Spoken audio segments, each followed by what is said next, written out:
Podcast.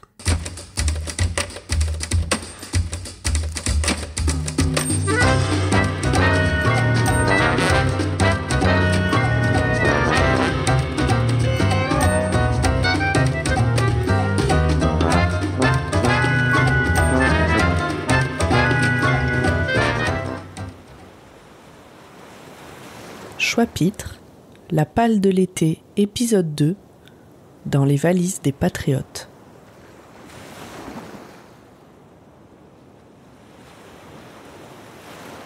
Bonjour à tous, moi c'est Alex et cet été j'ai un big projet puisque j'ai décidé de rattraper One Piece de Eiichiro Oda. C'est un manga qui en sortie française compte actuellement, à l'heure où j'enregistre, 106 tomes à compter du 4 juillet 2023 et la publication française a commencé en 2000, donc j'ai plus de 20 ans de retard. Plus de 1000 chapitres à lire. Voilà, en français, anglais ou japonais, selon ce qui me tombera sous la main. Je vais rattraper la publication de One Piece d'ici la fin de l'été. C'est mon objectif. Donc inutile de vous dire que c'est un énorme projet. Et c'est quoi l'histoire ? L'histoire, c'est Luffy, un jeune homme qui a décidé de devenir le roi des pirates en trouvant le One Piece. Il va recruter au fur et à mesure de l'histoire son équipage, son bateau, sachant qu'il a ingéré un fruit du démon quand il était gamin. Et la particularité de ce fruit, c'est que ça lui donne des super pouvoirs, mais aussi il ne peut plus jamais nager de sa vie. Voilà, donc souhaitez-moi bonne chance. Et on se retrouve à la fin de l'été pour savoir si j'ai réussi le défi. Voilà, à bientôt. Salut Podcut. Dans ma palle cet été, il y a déjà un livre de 600 pages environ. C'est un beau bébé avec une couverture jaune, c'est un format livre de poche mais il tiendra dans aucune de mes poches et il s'appelle Les femmes ou les silences de l'histoire. Il a été publié en 1998 et il est écrit par Michel Perrault. Alors, je l'ai trouvé lors de ma visite au musée de la vie romantique à Paris et son sujet m'a tout de suite intéressée. Ce coup-ci, c'est pas un roman, en fait c'est un livre écrit par une historienne, parce que Michel Perrault, c'est une historienne qui est spécialisée de l'histoire des femmes, qui a aussi travaillé sur le monde carcéral et sur les grèves ouvrières. C'est quelqu'un de 95 ans aujourd'hui, et c'est une des pionnières par rapport à cette thématique, avec des conférences dédiées, des cours, depuis mai 68. Alors, quand on regarde le résumé du livre, ça nous demande si les femmes font du bruit aujourd'hui. Trop d'ailleurs d'après certains. En fait, ce livre, il va se pencher sur le silence de ces femmes dans l'histoire au 19e et 20e siècle, et puis les moments où ces silences, ils ont disparu. En le feuilletant, je vois que ça parle déjà des filles de Karl Marx, de grève féminine, de la notion de la ménagère, des métiers dits de femmes, de parole publique, de George Sand et de rapports de sexe. Alors, ça a l'air un peu ardu, mais j'ai très très hâte de me lancer dedans.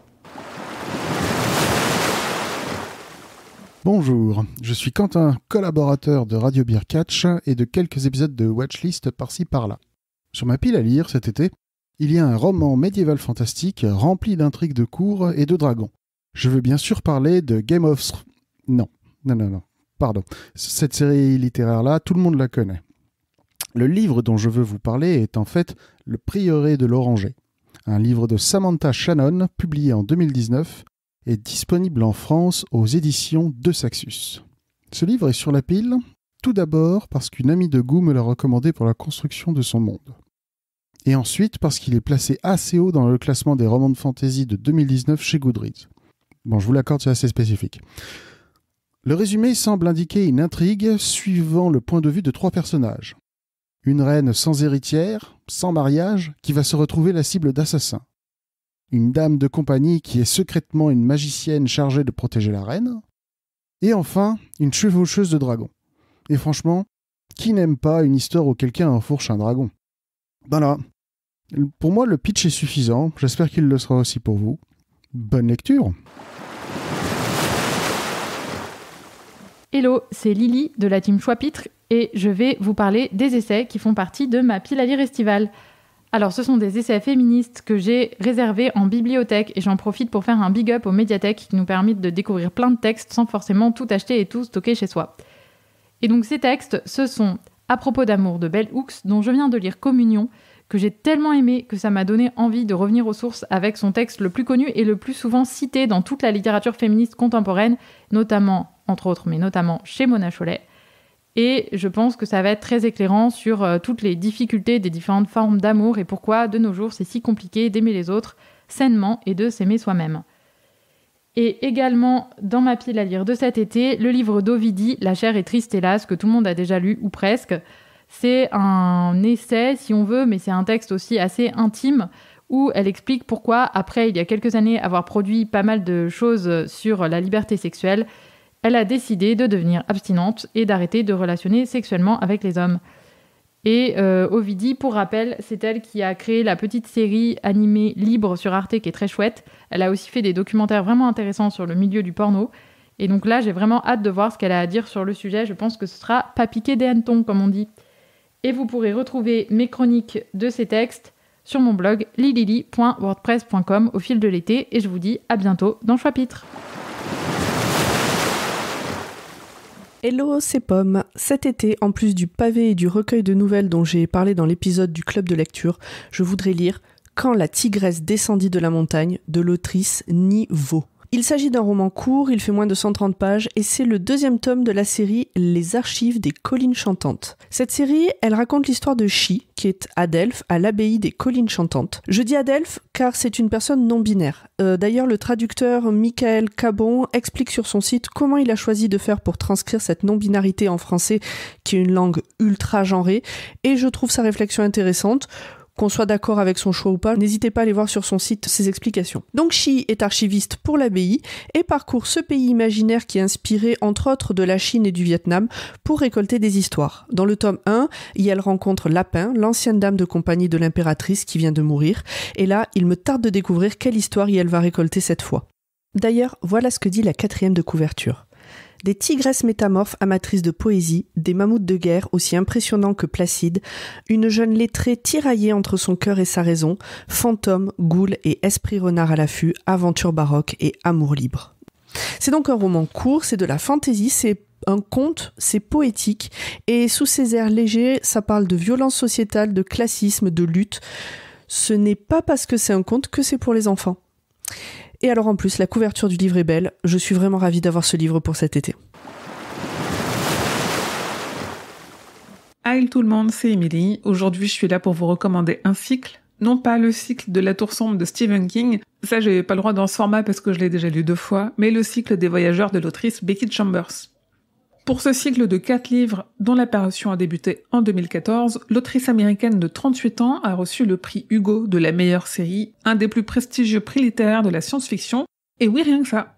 Parce que oui, le cycle des voyageurs, décortiqué en 4 tomes, L'espace d'un an, Libération, Archives de l'Exode et La galaxie vue du ciel, c'est de la SF, mais un type de SF un peu particulière, puisque c'est de la science-fiction inclusive. Dans ce cycle, les humains se sont exilés de leur terre qu'ils ont détruite et ont été aidés par des aliens, puis ont intégré l'UG, l'Union Galactique, composée d'un nombre incalculable de races aliens, toutes plus différentes les unes que les autres. Et c'est là que c'est intéressant puisque les lois de l'UG sont établies de sorte à ce qu'on respecte les différences physiques, culturelles, anatomiques, mais aussi de genre, de sexualité, de mode de vie et j'en passe.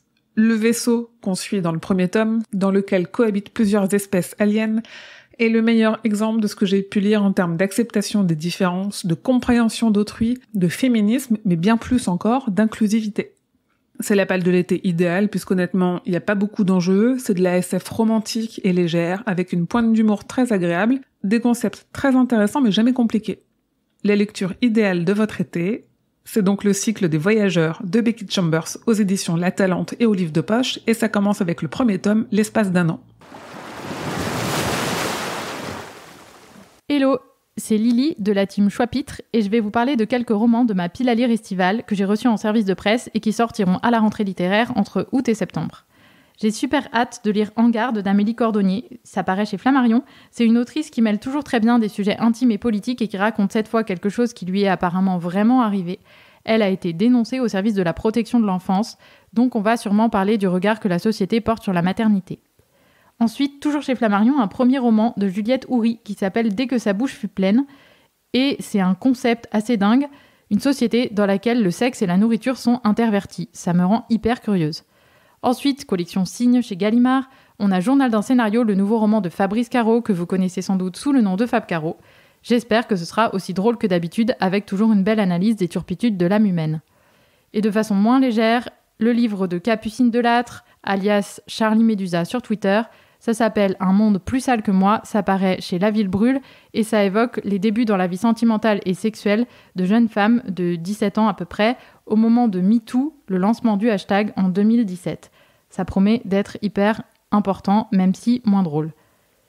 Et vous pourrez retrouver les chroniques de toutes ces lectures petit à petit au fil de l'été sur mon blog lilili.wordpress.com et je vous dis à bientôt dans Choix-Pitre. Recoucou, c'est Pomme. J'ai entendu que Lily, elle avait fait 2 pastilles, alors moi aussi je fais une 2e pastille parce que j'ai participé au LUL, j'ai reçu le dernier livre de Claire Fégreux, La fin des coquillettes, que je compte lire cet été. Je pense que je le lirai assez vite celui-là. Alors pour vous dire, donc c'est Claire Fégreux, c'est édition Binge Audio Édition, ça s'appelle La fin des coquillettes, sous-titre Un récit de pâte et d'épée, et la phrase d'accroche sur la 4e de couverture, c'est « Ce livre n'est pas ministre de l'Intérieur, c'est déjà une grande qualité ». Et en gros, ça va, si j'ai bien compris, on va passer d'une info type culture générale à une autre, par des chemins pas forcément logiques entre elles, mais après tout pourquoi pas, on l'a déjà tous fait, de se mettre sur internet pour chercher une info et puis de cliquer sur un lien, puis sur un autre, et puis sur un autre, et puis sur un autre. Et puis, vu que c'est Claire Fégreux, je pense que je vais rire et peut-être m'énerver, et en tout cas, il me tarde de découvrir ce livre. Et puis, si jamais vous voulez le lire, je pense qu'il faudra attendre genre septembre, octobre pour pouvoir le commander, mais je crois qu'il est en préco. Voilà. Hey, rebonjour les poditeurs. Eh bien, je vais vous parler de mon second choix pour cet été. Petite devinette. Si je vous dis Carthage, princesse, Hannibal, vous me dites la confiture. Ah, presque. En fait, moi, je vais vous parler du roman Imlis qui est écrit par Emmanuel Chastelière et qui est sorti au mois de juin dernier.